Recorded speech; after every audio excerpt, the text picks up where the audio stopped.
দিল্লিতে, মিরাটে, কলকাতায়, বোম্বে, মাদ্রাস, গোটা ভারতে সাম্প্রদায়িক দাঙ্গা দিয়ে ডুবিয়ে ফেলেছে। মুসলমানেরা আজকে সেখানে এতিম অবস্থায় পড়ে আছে। সেই লড়াই ভারতের সাথে আমাদের হবে।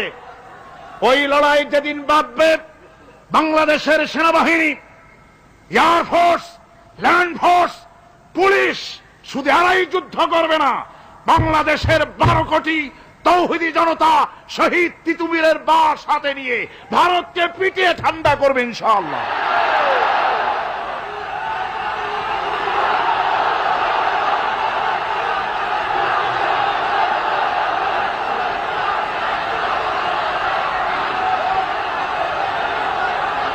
আমার দেশে ভারতের মসজিদ ভাঙার প্রতিবাদে আমাদের দেশে একটা হিন্দু